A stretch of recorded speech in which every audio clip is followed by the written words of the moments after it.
Hello, bonjour, Anine. Good evening, everyone. My name is Settimo Vilardi, and I'm a Windsor-based architect and council president of the Ontario Association of Architects. On behalf of the OAA, I have the great pleasure of welcoming you to SHIFT2023 Challenge and Honors event. As we begin tonight's celebration, I want to take a moment to acknowledge the land in which we are coming together here at Science North, which was, of course, designed by architect Raymond Moriyama, one of the founding partners of Moriyama Teshima Architects. We are situated on the traditional ancestral lands of the Atikamekw and Anishinaabeg and Wanapute First Nations in the Robertson-Huron Treaty Territory. The OAA honors the rich cultural and natural landscape our buildings and spaces are part of, and the connection to the land Indigenous peoples have valued since time immemorial. The association is grateful for the Indigenous knowledge that guides us. We commit to building in harmony with the land and creating sustainable spaces for generations to come. In the spirit of reconciliation, the OAA acknowledges its responsibility to address past and present injustices and provide spaces for traditional knowledge and worldviews to shape the architectural landscape of Turtle Island. Over the course of this evening, we will celebrate some individuals who, through their careers, their volunteering, or their ideas, have made outstanding contributions to our profession.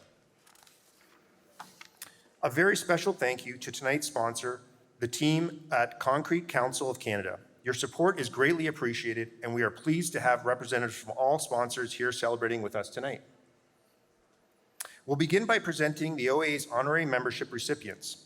We are recognizing 4 inductees from the 2022 and 2023 as elected by the membership at our annual general meeting, and I will be assisted on stage by OAA architectural graduate Omar Kalatrician. Thanks, Omar.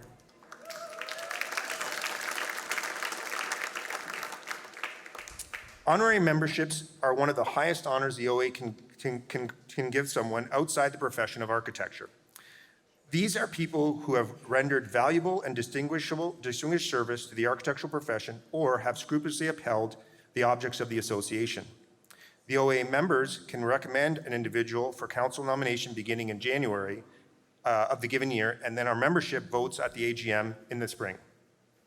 First, I'm very pleased to announce our first 2022 recipient, Dr. Elsa Lamb, educator, author, and editor of Canadian Architect magazine.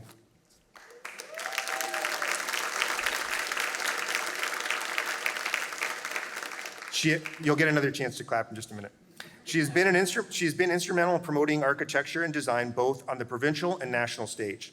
Through her op-eds, radio appearances, and interviews, she has effectively communicated the major issues facing the architectural profession to a diversity of audiences. With a strong focus on sustainability, equality, inclusion, Elsa has helped transform Canadian Architect into a leading national publication. Alongside her editorial work, she actively volunteers for industry organizations, including Building Equality in Architecture Toronto, BEAT, and the Royal Architectural Institute of Canada, RAIC. Her research, articles, exhibitions have garnered awards and grants, solidifying her reputation as a prominent figure in the Canadian architectural community. Elsa actually received her certificate last year, but please join us on stage to say a few words.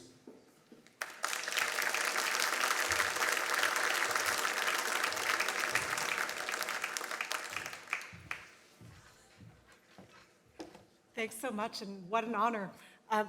Next here. About 20 years ago, I made a pivot from being, a recently graduated student of architecture, learning how to make buildings, to being a PhD student in architectural history and a freelance architectural writer who was really interested in writing and thinking about buildings. And the very first article that I wrote was for Canadian Architect magazine. So it's no exaggeration to say that becoming the editor of Canadian Architect magazine was literally a dream job. The very first weeks on that job, I began to notice that a certain generation of architects referred to the magazine as the Canadian Architect, which was its name until around the mid-'80s. And it began to really settle on me how the kind of legacy of the magazine and how much respect and weight it's earned in the architectural community across Canada over the decades since its foundation in 1955.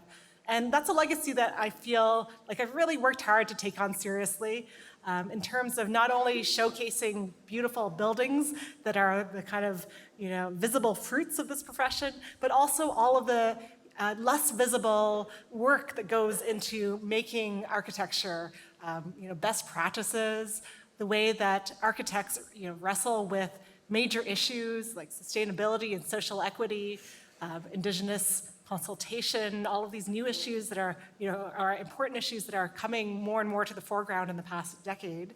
And I've really done my best to try to elevate and showcase those discussions in the magazine. So I hope that I've done a good job at that and doing that in other aspects of the profession as well. I have to be careful because I'm volunteering on many committees, and soon the OAA is going to rope me in on something, I think. But I'm told that being an honorary member does not involve having to fulfill Con Ed hours, so I'm very grateful to that. And I'd like to extend a special thank you to those that nominated me and that wrote letters of support for that nomination. And thank you so much for all of you to your support for Canadian Architect, and I hope to continue doing great work for architecture in Canada. Thanks.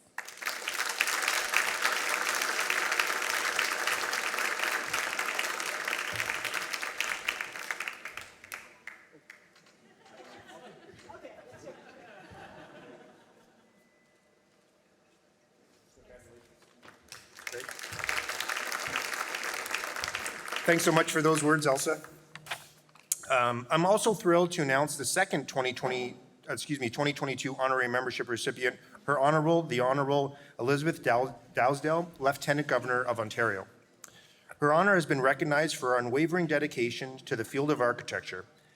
As Ontario's Lieutenant Governor since 2014, she has recognized that the profound impact of architecture on communities and consistently champions the work of Ontario architects through the OAA Lieutenant Governor's Award for Design Excellence in Architecture.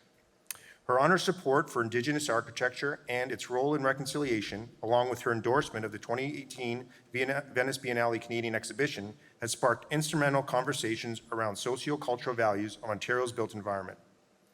Through her continued advocacy and promotion, Her Honour has elevated the status of the OAA members and their work, embodying the ideals of public service and advocacy for the profession. As an honorary OAA member, we recognize Her Honour's ongoing role as an influential advocate for societal impact of architecture. While unable to join us in person, Her Honour has shared video greetings with us, so we'll play those now.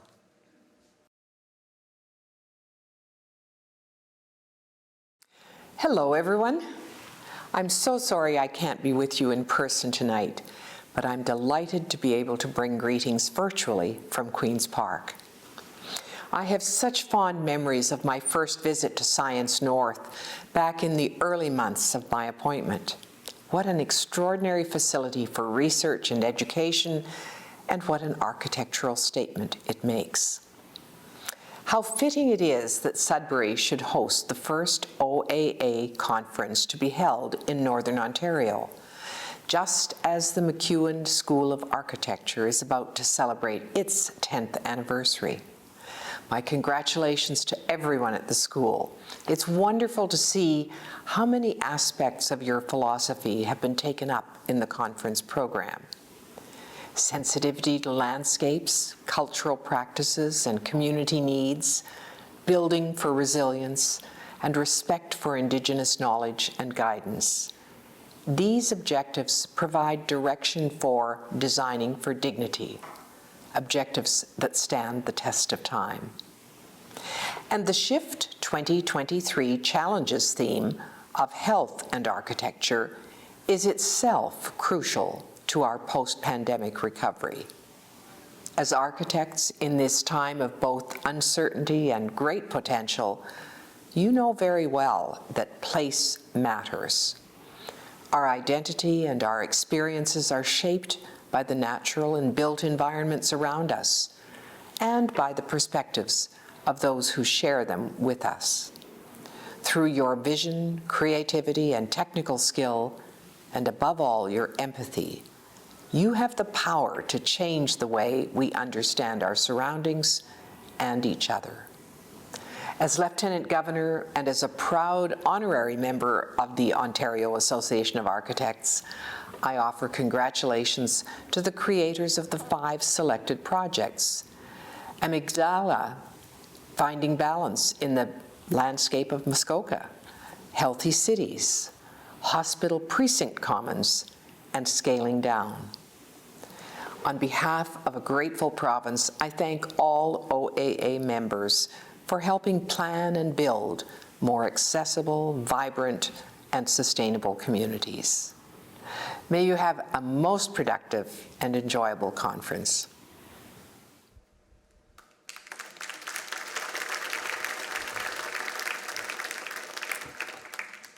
The recognition bestowed on her honor, the Honorable Elizabeth Dowdeswell, is truly well-deserved, and her words, as always, are so gracious and inspiring. I think you'll all agree. The next honorary membership recipient is Brian Masse, Member of Parliament for Windsor West. With more than 20 years of dedicated service, MP Masse has demonstrated an exceptional commitment to his region, community, and the built environment. He has championed the protection of the existing Windsor area neighborhoods and spearheaded the establishment of a community benefits plan for the construction of the Gordie Howe Bridge, which provides assistance to areas directly impacted by the construction.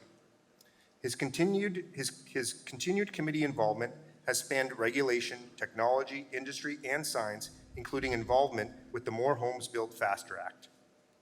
Most recently, MP Masse initiated the Ojibwe National Urban Park Bill, which aims to preserve Indigenous history and environmental significance of protected lands that border the Detroit River. His commitment to architecture and environmental sustainability merits his nomination as an honorary member. MP Masse was actually planning to make the drive up here today, but unfortunately he injured his ankle and couldn't put any weight on it and couldn't travel. So we've contacted him, and we've been in touch with him and his team, and he's very happy to receive the recognition, and we'll certainly make sure he gets his certificate. So maybe in his absence, we'll just give him a quick round of applause.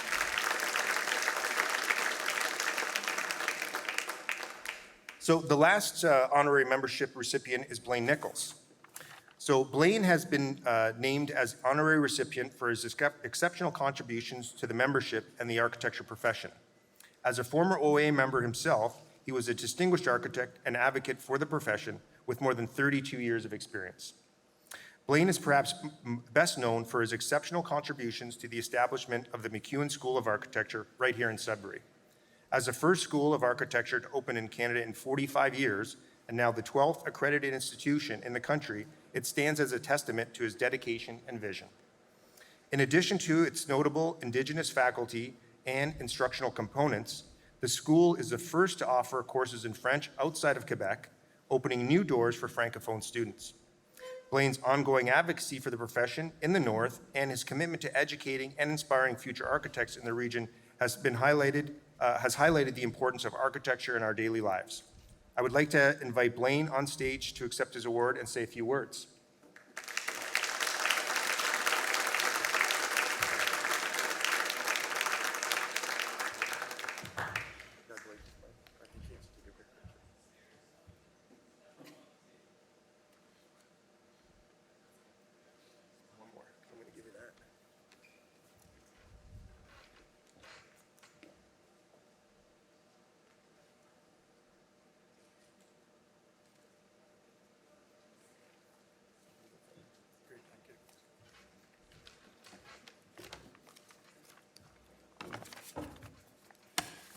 Thank you very much.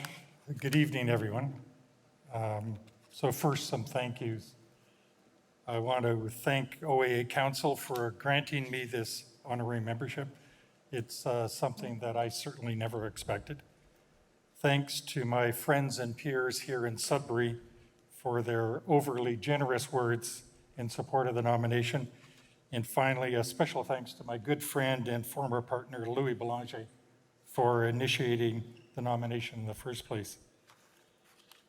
While I was out fishing a few days ago, I wasn't catching any fish, so I had the time to ponder what I might say this evening. Fishing, as some of you may know, is a great time to ponder things. I quickly decided that this was not a crowd to try to pass on any of my limited architectural wisdom. And given how few fish I was catching, I'm sure that you're not interested in my fishing wisdom. So I decided that I could tell you a little bit about how I got involved with the School of Architecture. I grew up in Sudbury. My dad worked in the mines and my mother taught school. That's probably where I got my belief in the value of education. Compared to students of today, I went into architecture with very little understanding of what it was about. Somewhere between engineering and fine art was what I was told in high school. They said that in fine art I wouldn't make any money, and in engineering I might, so architecture fell in between that. I graduated from the University of Waterloo in 1975. I immediately returned to Sudbury and started working full-time at the firm of Town and Staffier in Baleshta. I had worked at the office several terms as a co-op student and knew that there was a future for me in that office. After 2 years in 1977, I became a registered architect. So if we jump forward 30 years to 2007, as the senior partners had retired, the firm had long since morphed into Nicholls, Yellowega, Belanger. I was no longer the young guy, I was now the old man. That was when I decided I needed a change and would leave the business of architecture and focus on other more serious pursuits like fishing, photography, and probably most important, fishing. However, my new career plans were immediately ambushed because in the winter of 2007, along came David Robinson, aided and abetted by Rick Haldenby, with this crazy idea to create a school of architecture in Sudbury. Coincidentally, Rick was a classmate of mine at the University of Waterloo, so we'd sort of come the full circle. As you can imagine, there was huge skepticism, even by me. But much to my surprise, I quickly became totally hooked with the idea. You got that, that's good. A small group of community members joined together to pursue the project, and since they thought that fishing and photography were not really serious pursuits, they asked me to help guide the process. As is so often the case with volunteering, my role quickly became a full-time, half-time volunteer. However, in this case, it was a tremendously rewarding part-time job. It took 6 years to get the school open, which in retrospect is amazingly fast. I had started out projecting that we could do it in 2 years, but then what did I know? One doesn't start a school of architecture from scratch every day. The school opened in 2013, and this fall it will celebrate its first 10 years. The school is clearly a great success. And for me, the one result that represents that success is the presence of so many more students and graduates working in architecture and the design industry in the North.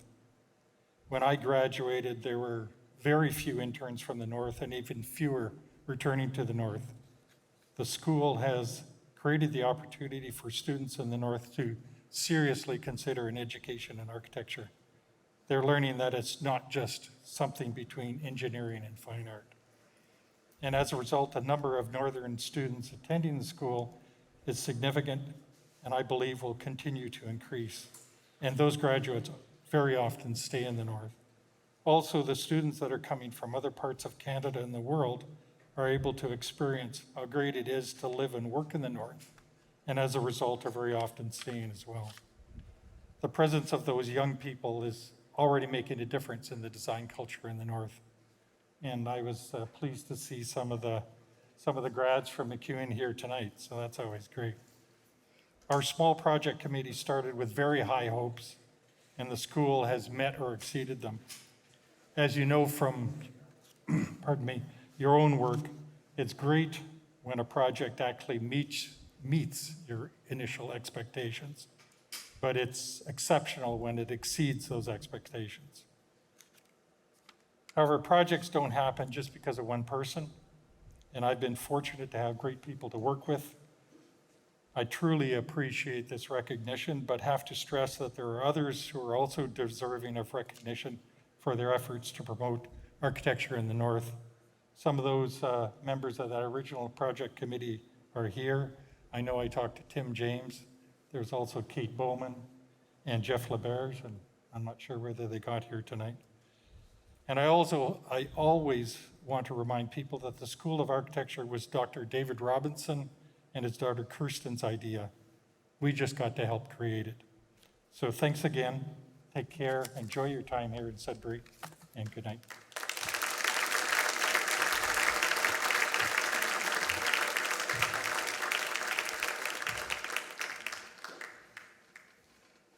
Thank you and congratulations, Blaine, as well as all other honorary members.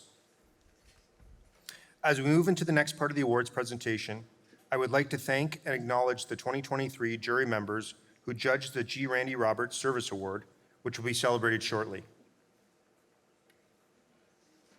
The Service Awards jury included Agatha Mancini, Camille Mitchell, Diana Lee Osborne, and myself. I would now like to invite juror Camille Mitchell, who was also last year's G. Randy Roberts Service recipient, on stage to help present the award.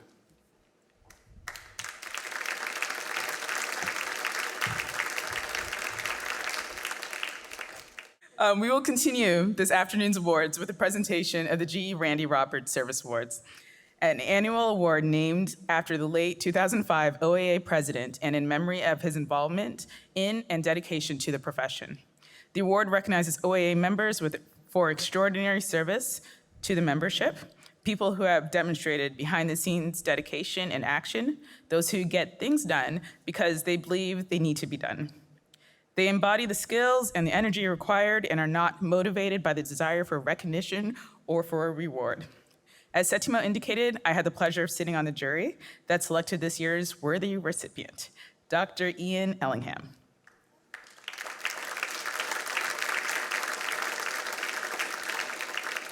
Dr. Ian Ellingham has been honored with the prestigious G. Randy Roberts Service Award for his exceptional contributions to the membership and the architecture profession.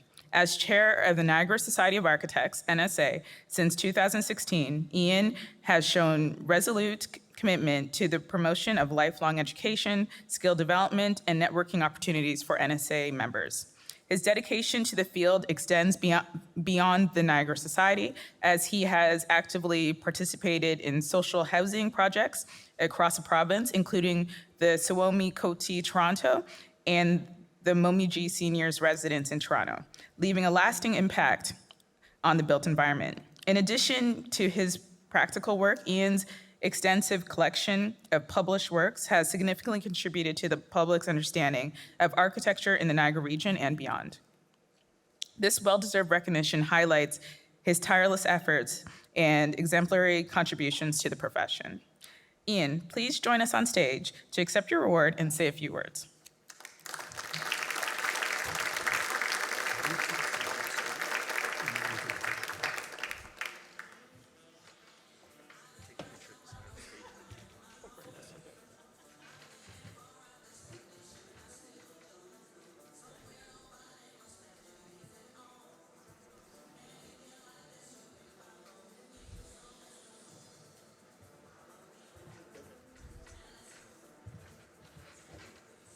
Well, that's interesting.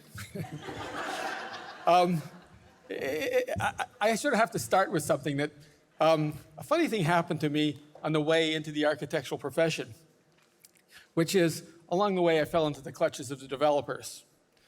And I found that to be an interesting experience because when you're in that part of the world, you find that you live with a project from even before it's a bright idea, through all of those steps, actually to the point at which it's up and operating, and then you face those problems about replacing the filters, and what happens when the staff leaves. And believe it or not, in Suomi Koti, even when somehow there's some crazy sex scandal that I never actually did understand. So what happens is that this brings you out to say, what's architecture about? And it's broad. It's just this massively long process. And so I was doing that for a number of years. And then various things happened. I thought, well, let's go. And I've always been interested in research. And research is incredibly promising. Now, the complication is that most research goes nowhere. But what happens is it's these pieces which have massive payoffs. And you sometimes don't recognize them in advance. You know, at one point it was seen that the laser was sort of an interesting toy and nothing else. And of course, we all have those, we deal with those all the time now. So, and the other part of it, one of the parts that I've been doing is looking into other corners to say what exists in other disciplines that we can drag back, reinterpret, and apply to the built environment. And one of the problems is a lot of great research is done in funny places in academia, and it ends up being published there, and nobody reads it, none of you read it. Most recently, I mean, I've dealt with a lot of business material in finance, bringing that back and looking at real options pricing theory and how it applies to the built environment. And that was done largely, a lot of this is done in Europe because they're interested in these things. And so bring that back and say, oh, this helps us make better decisions about the things we create.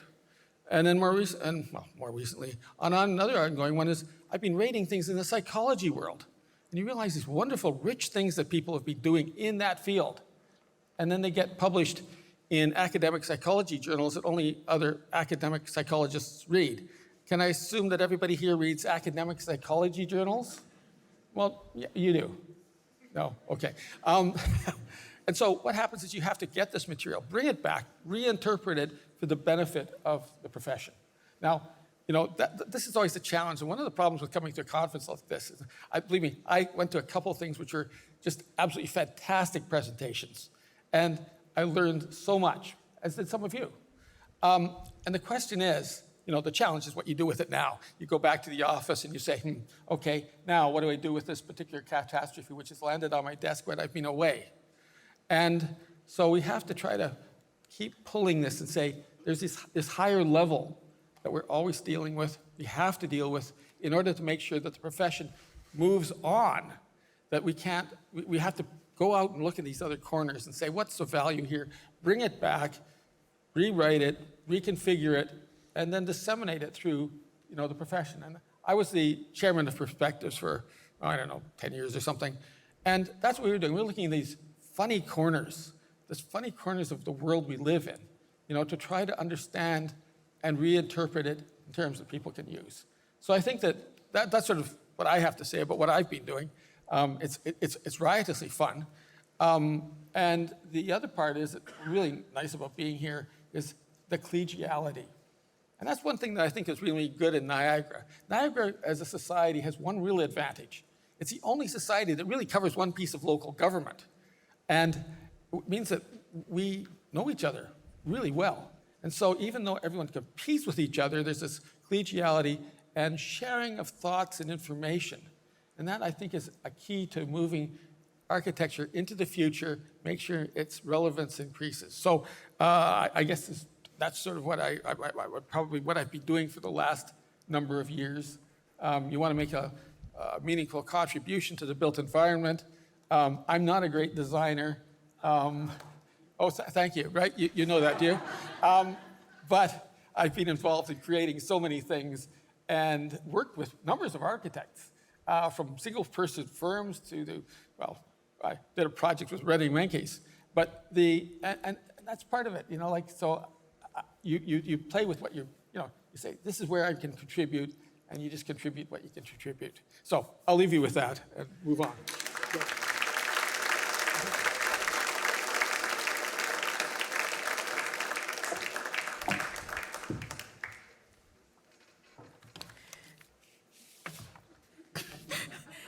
Thank you, Ian, and congratulations once again. This completes the Service Awards presentations. We will now move to our SHIFT 2023 presentations.